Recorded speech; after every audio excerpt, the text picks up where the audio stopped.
Le agradezco mucho a Paul Hospital, diputado local del Partido Revolucionario Institucional en el Congreso de Querétaro, que nos acompañe hoy en Mega Noticias. Paul, ¿cómo estás? Qué gusto. ¿Qué tal, Magda? Encantado de saludarte a ti, a tu enorme auditorio, y saludos aquí desde el Congreso del Estado de Querétaro. Oye, qué bueno que nos acompañes hoy. Tenemos un tema que bueno, sin duda ha estado en boga en las últimas semanas y que muy probablemente nos siga dando de qué hablar. ¿Qué va a pasar con esta reforma político-electoral que va a presentar el presidente Andrés Manuel López Obrador y que plantea pues esta disminución importante de los diputados? La propuesta es que literalmente de esos 500 diputados se terminan reduciendo hasta inclusive 300, ¿no? ¿Realmente es necesario reducir la cantidad de legisladores que tenemos hoy en día a nivel federal? A ver, me parece importantísimo debatir el número de legisladores, de legisladoras que hay en nuestro país. Es algo que se ha debatido además en cada legislatura, no es la primera ocasión.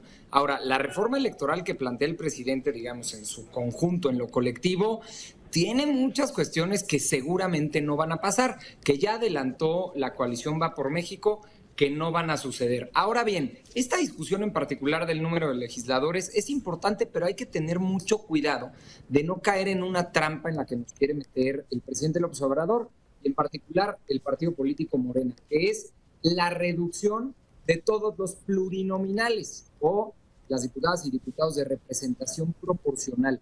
Yo sé que suena muy sexy cuando alguien sale a la calle y dice, vamos a quitar a todos los pluris, nadie votó por ellos, son listas que mandan los partidos políticos y que nos imponen a los ciudadanos. Solamente que hay algo muy relevante. Los diputados y diputadas de representación proporcional, los plurinominales, justamente representan a ese enorme porcentaje de la población que no ganó una elección y que bien merece tener voz y voto dentro de un congreso, ya sea estatal o nacional. Me explico.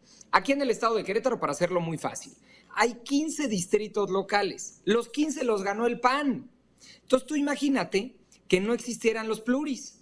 Tendrías un congreso de 15 panistas que van a hacer lo que les diga su gobernador panista y entonces se vuelve inservible el congreso. ¿Por qué? Porque no hay otra voz. Y grábense esto muy bien. Donde todos piensan igual, nadie piensa mucho. Por eso es importante tener otras voces. Por eso es importante tener a las minorías representadas dentro de un parlamento. Esto se discutió desde los 70s en la reforma que hizo Jesús Reyes Heroles de 1977, que la ideó justamente para darle voz a la entonces oposición al PRI, al sistema, para que en el parlamento pudieran poner sobre la mesa una visión distinta de las cosas. Entonces, sí, a ver, Paul, hay que analizar y hay que debatir la reducción de diputados, pero cuidado con los pluris. Sí.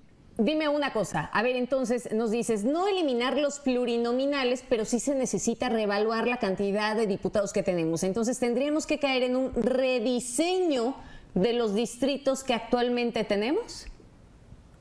Podría ser. Yo lo que te digo es que todo es debatible, porque también hoy un diputado, una diputada federal representa casi 450,000 personas en nuestro país, y sacamos la cuenta ahorita rápido. Es muchísimo, es decir, el compromiso que tiene de representación en su distrito, de la cantidad de personas que representa, porque no olvidemos algo muy básico, ¿no? Digamos, primer semestre de política o de derecho, que es el Senado de la República representa a los estados, por eso todos los estados tienen el mismo número de senadores, y la Cámara de Diputados Federal, San Lázaro, representa a la población, cierto número de población.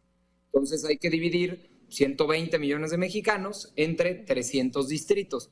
¿Qué tan bien representados van a estar? Es algo debatible y lo podemos poner a debatir y a consideración. Lo que no podemos es caer en la trampa de este anuncio sexy de eliminar a los plurinominales. ¿Por qué?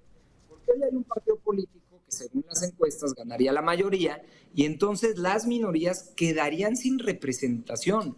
Tú imagínate que no haya una representación, que no haya otra voz, que no haya un pensamiento distinto al que ganó la mayoría. Bueno, pues eso te apuesta y te manda hacia una dictadura por la vía más rápida, o en el argot legislativo dirían por el fast track. Entonces, muy, muy relevante las diputadas y los diputados de representación proporcional en un estado democrático como en el que vivimos, insisto, desde los 70s que se aprobó que tuvieran esta representación las minorías.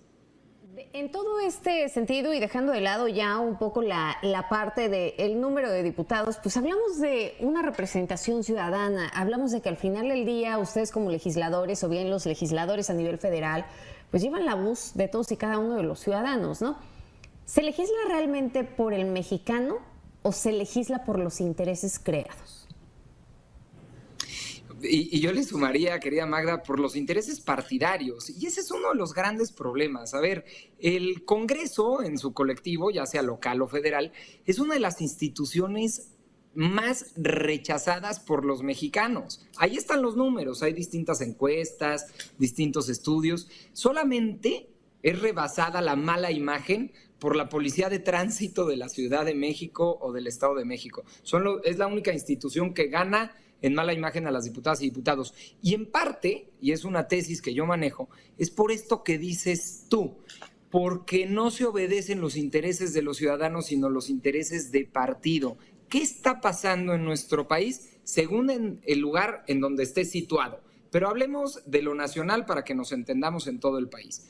Hay una mayoría que le dice que sí a todo, absolutamente a todo lo que venga del Ejecutivo, es decir, del presidente de la República, y no le cambian ni un punto ni una coma a las propuestas que haga el presidente de la Nación, literalmente. Y hay una oposición que le dice absolutamente no a todo lo que venga de la mayoría, a todo lo que venga del presidente de la República.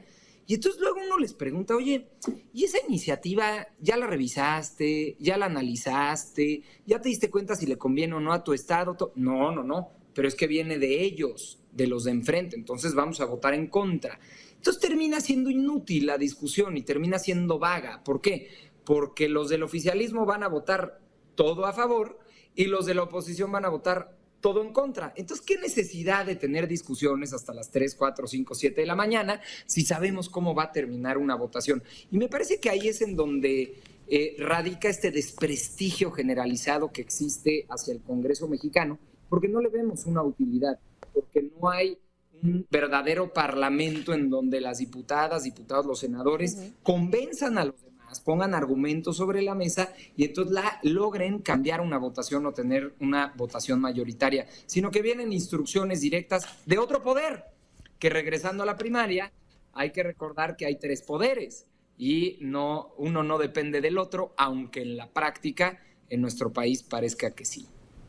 Y en este sentido, ¿tú crees que verdaderamente la oposición tenga este instinto feroz que se necesita en la política actual para poder defender las reformas, para evitar que se terminen pasando todas estas iniciativas fast track de acuerdo a lo que quiera el presidente? ¿Realmente tiene los dientes? Porque pues ahora estamos viendo de pronto cómo poco a poco pues dice la oposición jugar de un lado y termina bateando del otro. Bueno, yo creo que se ha puesto a prueba esta alianza, esta coalición del Va por México allá en el Congreso Federal y cuando más se ha necesitado, porque hay muchas discusiones y columnas y se dicen muchas cosas, pero cuando verdaderamente se ha puesto a prueba, han sacado la casta. Por ejemplo, con el tema de la reforma energética, que muchos pensaron que el PRI se iba a pandear y entonces iba a votar con Morena y demás, y se mantuvo el PAN, el PRD también, Movimiento Ciudadano, y con ello lograron frenar una reforma que a todas luces era retrógrada y que íbamos a apostarle al pasado en contra del futuro de nuestro país con las energías antiguas. Entonces, cuando verdaderamente ha estado a prueba la alianza, creo que han salido bien, creo que se ha formado muy bien esta coalición legislativa, esta coalición electoral que ahora es legislativa, y han logrado contener estos intentos de reformas, en particular esta, de la que estamos hablando, de la reforma electoral, que también ya anunciaron los partidos políticos que no la van a acompañar.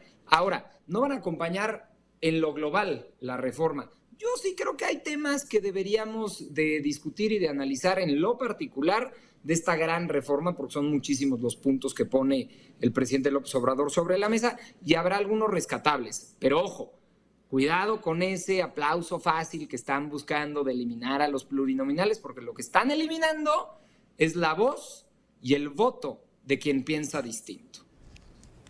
Me quedo con esto último, se está eliminando la voz y el voto de quienes piensan distinto y bueno, pues ya veremos qué tan bien cuajada está esta alianza. Paul, muchísimas gracias como siempre por estos minutos. Al contrario, encantado de la vida, Magda, te mando un abrazo, gusto saludarte.